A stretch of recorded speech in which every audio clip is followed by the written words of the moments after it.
The Washington Nationals are here.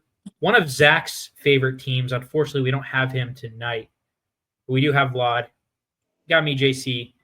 And we're going to talk about this up-and-coming Nationals team that has a lot of promise. Of course, they traded away Juan Soto. That was a while ago, but still needs to be mentioned just because he was such a big part of their franchise. They won a World Series 6 years ago, which is kind of crazy. Pretty much all those guys are gone. It's a completely new team. But we'll talk about some of these guys. First of all, their signings. Not a lot of huge names that they signed, but some guys I think that can move the needle for them. First off, Nate Lowe, another World Series guy for the Rangers. We talked a little bit about him in the Rangers preview. If you haven't seen that one, go see it. I actually think that was a pretty good preview that we did. But what do you think Lowe will bring to this upstart Nationals team? Yeah, I think it's just a stable hitter, kind of like your classic first baseman, good with the glove, like solid league average hitter.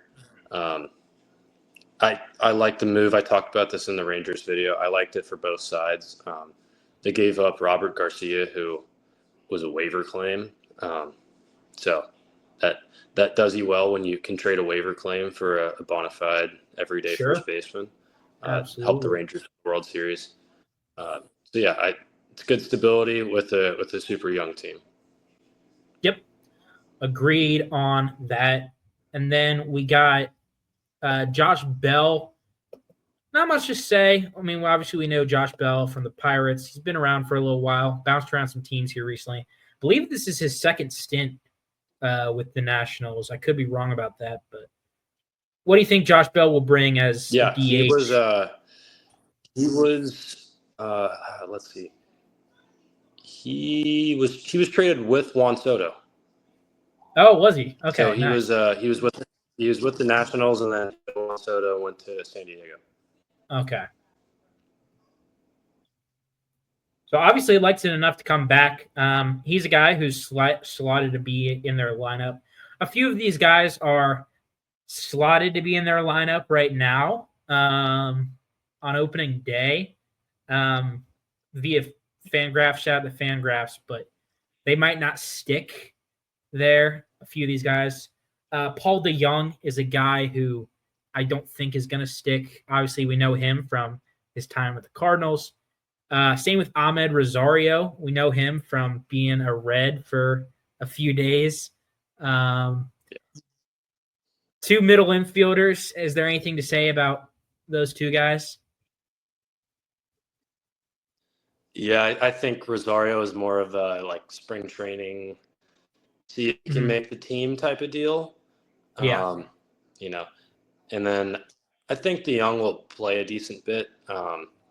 You might see him more of like a third base or like maybe DH-ish kind of thing. I think Luis Garcia and Abrams will be up the middle every day.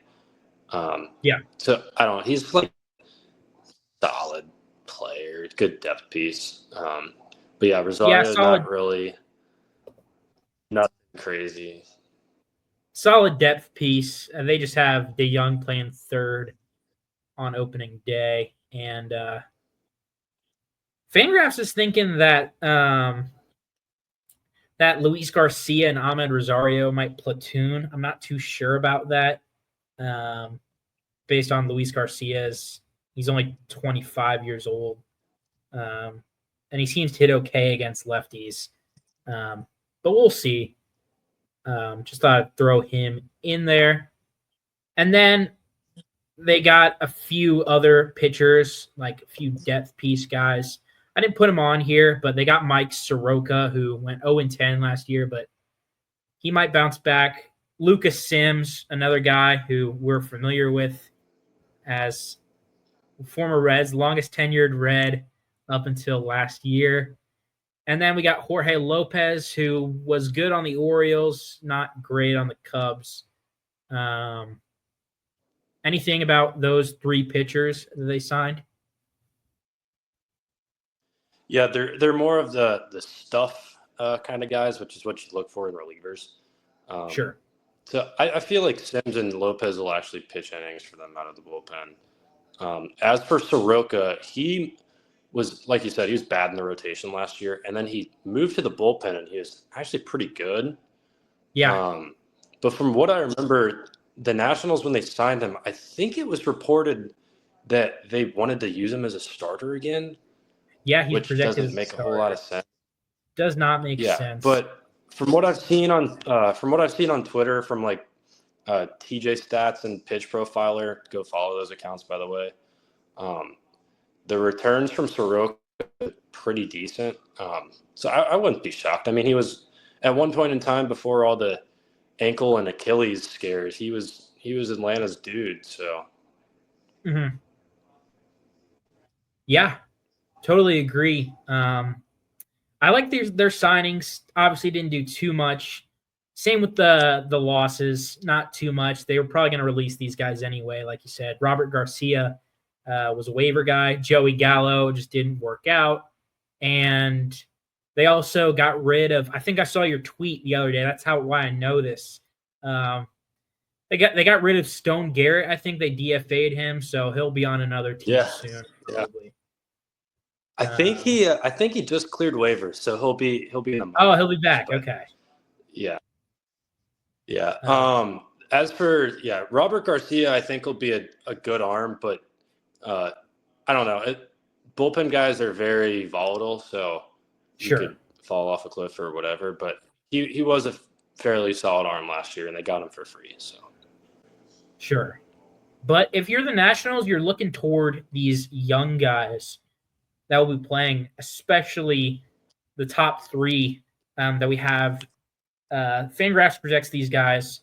Um, Obviously, you can agree or disagree with the metrics. Time will tell. CJ Abrams, obviously, he had the whole little casino incident last year, but last year was a good year for Abrams. He might have been an all-star last year. I can't quite remember, but he was. I'm like 90% sure he was. okay, I was pretty sure as well. But do you think he's going to put up another good year at the shortstop position? It's really weird because, with shortstops you think of like, okay, they're playing shortstop because they're a good shortstop, Yeah, and Abrams was really bad defensively. yeah, So I think that takes away from his WAR a lot. hmm Like he's a good hitter. He's going to be their leadoff guy all year, I would assume. yeah, Him or Dylan Cruz, but his defensive metrics were really bad last year. I don't have them in front of me, but uh, he was not good. So I think anywhere near league average would really really help him out a lot. But he'll be a stable hitter in the lineup nonetheless. yeah. And then we'll talk about Dylan Cruz now. Projected to play left field for them. They're projected to have, I think it's Jacob Young play center. Um, Yeah, that Dylan sounds. Cruz is an outfielder who number 4 prospect, as you can see in the right hand corner. Number 4 prospect in the MLB. He played a little bit last year, I think, but this year will be his full rookie year, I believe. Um, but it's kind of similar to Colson Montgomery the other day when I did the White Sox preview. Some of these numbers aren't too flattering when you first look at it, like only a 700 OPS. But who knows with rookies how they'll perform. What do you think about Dylan Cruz, and who do you think he projects as? Yeah, I almost feel bad for him because if it weren't for Paul Skeens, he would have got like generational labels. That guy Yeah, was like far and away like a slam dunk #1 pick, like as soon as he was a freshman in college. right. And Yeah, I then remember the night. Paul Skeens happened. Yeah. So it just happened that they're on the same team too. Mhm. But yeah, don't throw this guy a fastball. He's gonna obliterate it. I have a feeling he'll be seeing a lot of sliders this year. But the dude rakes. I think he's going to be probably the number 2 guy behind James Wood. I think James Wood will be the guy of this team, but that takes nothing away from Dylan Cruz. They can be superstars. Yes, absolutely. And we'll talk about James Wood next. James Wood, you see it. We have him as the MVP. I think he is the MLB's best kept secret, personally. I feel as if a lot of people, when I talk to them about baseball, he's a guy who they don't really know that much. But I feel as if people are going to know his name after this year. 22. He's big guy. I think he's either 6'5" or 6'6". Yeah. And he projects very well. He projects as probably the best player on this team.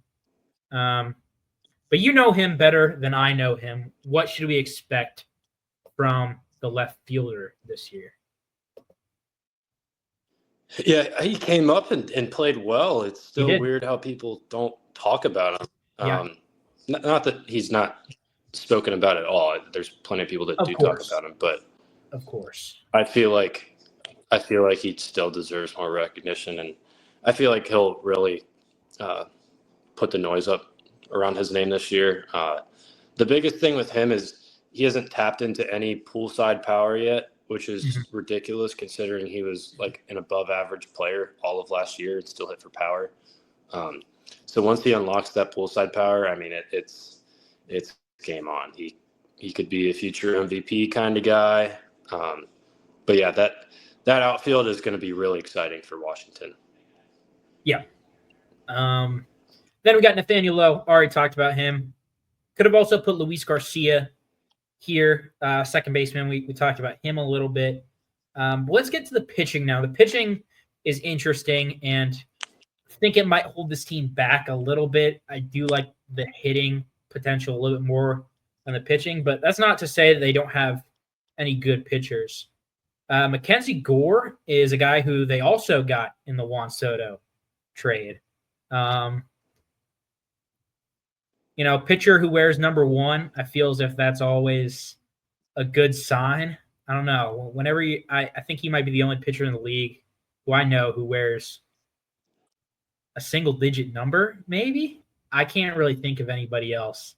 But the only other ones I know are Walker Buehler and Adam Ottavino. They both wear 0. Yeah.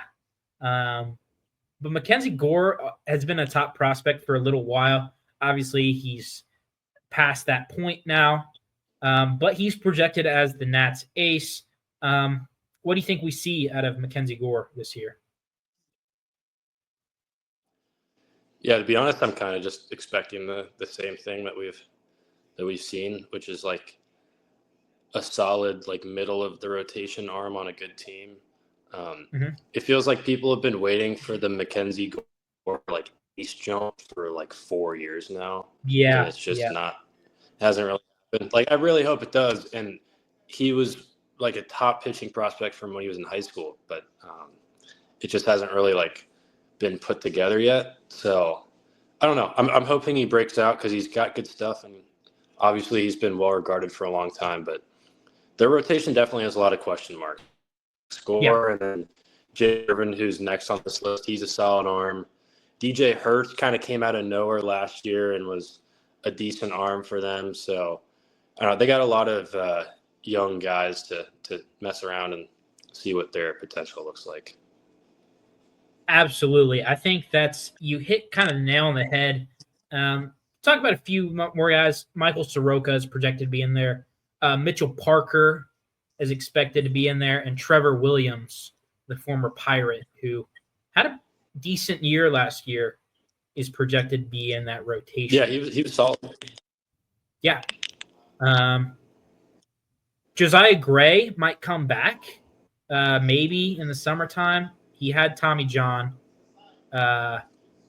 Looks like he was originally a Cincinnati Red. I did not know that. But do you think he'll be able to add anything to the rotation when he's back? I think a former All-Star as well. Sorry, who were we? It cut out for a second. Oh, excuse me. Josiah Gray, Oh, former yeah. Cincinnati Red. You think he'll be able to add to the rotation when if he gets healthy? Yeah, he was correct me if I'm wrong. I think he was their opening day starter last year. He was, yeah. But Yeah, it was kind of weird because he had all this hype around him, and I think he came out throwing like 89 or something ridiculous. But yeah, he was like the headliner in the Puig deal for the Reds. That's when they that's a got good Puig pull right jumping. there. Yep. Yeah. So he was well regarded. Him and Jeter Downs were at one point in time, but I don't really know if there's much of a ceiling. So Yeah. And then we'll talk a little bit about the prospects. First, bullpen, not much to say there. Obviously, you got Lucas Sims, Colin Poche, who we just talked about, Jose A. Ferrer, Derek Law, Kyle Finnegan looks probably to be their closer. And then you got Shinosuke Ogasawara, who they got from Japan, who they're looking to make an MLB pitcher. Any names stand out from the bullpen there? yeah, I really like Jose A. Ferrer's stuff. Nice. I guess this is my lukewarm take for the Nationals is that he's their closer by the end of the year. Oh, nice. He's got really good stuff. So yeah, I would look for him to be a big part of the bullpen. Kyle Finnegan was good, got non-tendered, but then they brought him back, which I thought was kind of weird. But yeah, and then Derek Law is fine. We know him with the Reds, and it's a bunch of very average guys with a little bit of upside. So yeah, totally agree. So I think it'll be interesting to talk about these prospects because they got a couple of guys here that we will talk about, but neither of these guys were the people I was expecting to be their prospects in the top 100. Let me explain a little bit. Obviously, I haven't really kept up with these guys. They kind of just get drafted, and then I lose them for a little bit. But a couple of guys starting in AAA who, maybe you wouldn't think would. I got Trey Lipscomb, who played a little bit in the majors last year.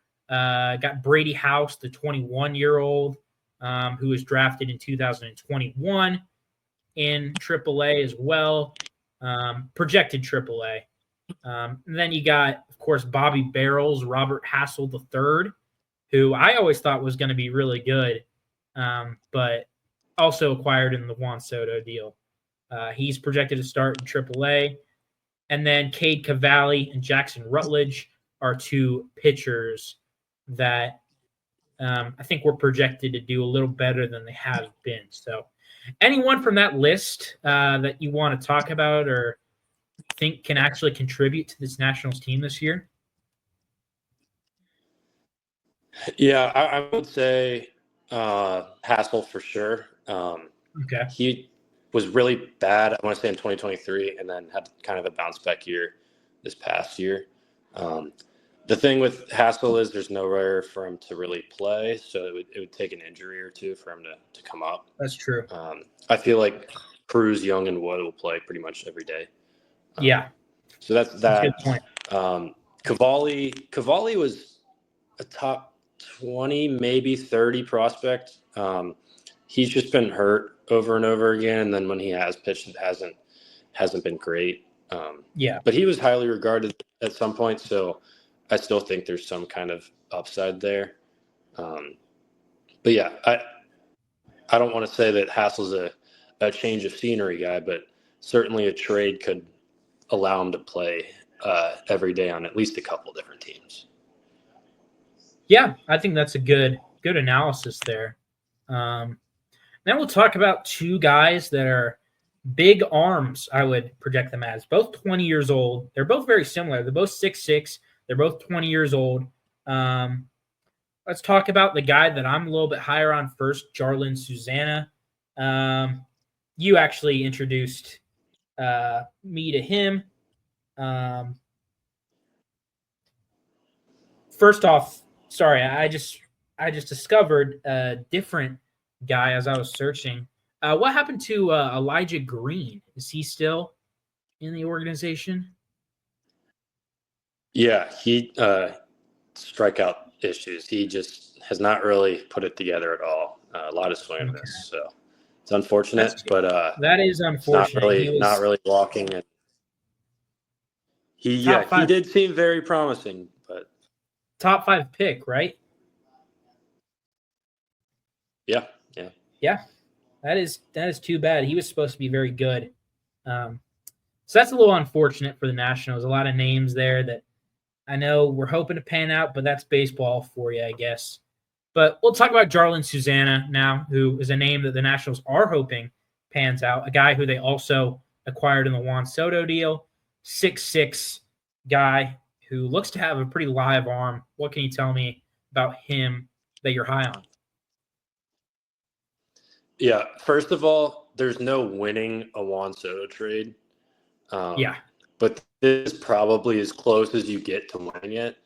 I mean, Abrams, Wood, Gore, Susanna, and Hassel, like that's really nice. That's as good of a return as you can possibly get. Absolutely. But after that, if Jose A. Ferrer is not their closer, I would fully expect Susanna to be in the next year or two.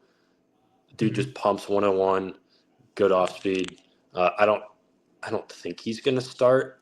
But like I said, I think his floor is a high impact bullpen arm. So that's never not a bad thing to have. And they're not really contending this year. So if he does make it up this year and they do want to try him in the rotation, I don't think that's the worst idea in the world. Yeah, I'm reading here pretty elite velocity. It said he reached 103 playing in single A this year. Yeah. If it sounds like he could, I don't like making comps or anything, but it sounds like he could be, because I'm often wrong, but it sounds like he could be a similar mold to like a Clase or Yohan Duran type guy in the bullpen. Yeah, I would Then you say got the fastball kind of stuff. I don't really know. Like, I don't think he's going to be throwing the Duran 100 mile per hour splinkers, but yeah, that is definitely true. an elite first pitch, nonetheless, for sure. So I think that makes him a high floor bullpen guy for sure. Yeah, and another guy who had a good 2024, Travis Sikora, another 6'6" guy. Probably doesn't throw as hard as Susanna, but a guy who does throw. Looks like he's throwing 100 now, triple digits. Do you have anything on the 20-year-old former high schooler? I honestly don't know a ton about him. I know he's gone up a lot in the ranks, like the last Yeah, it looks like 6 months. he's shooting up a lot. Yeah, I mean, I think that's because of the velocity, and I think he's more of a starter potential. Yeah. At least he has a chance of starting. But yeah, I don't know a ton. He's kind of a new entry on a bunch of the lists, so I Sure. don't know a ton about him. But it's never a bad sign when you have a guy come out of nowhere and people are putting him on top 100s. I think that's a great lesson to learn. And obviously, these guys, as we've seen with many of these prospect lists, this is what makes baseball unique is not every top pick, not every guy who gets hype ends up panning out. Like we just saw it with Elijah Green, for example. So I think that's what makes baseball interesting to me. That's why I kind of do these prospect lists to see who pans out in the future and who maybe falls off a little bit. But the Nationals are looking to not fall off from The record, they were pretty bad last year, 71 and 91 for fourth in the NL East. We have them a little bit better than Fangraphs. Fangraphs has them finishing with 73 wins. We have them finishing with 77, which will be good. Our MVP is James Wood. Kind of like with the Rays preview, since we already did Wood, do you have anybody in mind who you're looking to see a jump from this year? Yeah, I mean, he kind of showed it last year. I think Luis Garcia is a pretty good second baseman. Yeah. And then I would say the other one is probably Keibert Ruiz. We haven't really talked about him at all. But he was a super highly regarded guy. They got him from the Dodgers. I want to say in the Scherzer Trey Turner deal. That was back when he was a super high prospect. Hasn't been that great. I want to say he's been like an average to slightly below average hitter, and he's been really bad defensively. If he could turn it around and turn it into something, I think that would be great for the Nationals. But I would say that they're almost a lock for fourth in the East. I think the Marlins are a lock for fifth, and I think the Phillies, Braves, and Mets could all contend for the title. But I think there's a pretty significant gap between the Nats and those three teams right now as it stands. But maybe 2 or 3 years, maybe 4, I think they'll be contending for sure. Completely. And I mean, I'll say something similar. I was going to say Ruiz. I'll say Jacob Young, just because looking at Jacob Young, he seems to profile as not a very good offensive player, but an insane fielder in center field. Like he's playing over Dylan Cruz, who I thought was a pretty good center fielder. He's projected. It's Jacob Young that's projected to play center field. And when you click on Jacob Young, have a good defense in the outfield. Yeah. But we're interested to see where the Nationals go this year. How about this? This is a question that we haven't asked. When do, or if anytime, they fire Dave Martinez? Or consider it? Yeah, I don't know. I mean, the past couple of years, they haven't been that great, and they haven't fired him. So the players must like him enough. I think that time would come when it's time for them to compete, and they don't. Kind of similar to David Bell, I guess. But I feel like the championship they won in 2019 bought him a few extra years in Washington. So I definitely agree. But I was just curious because that's the kind of the question is we see that with college basketball too is how long do championships carry you? Because those guys, Juan Soto, Anthony Rendon, Howie Kendrick, like those guys are long gone. We'll see. Nationals fans, best of luck to you.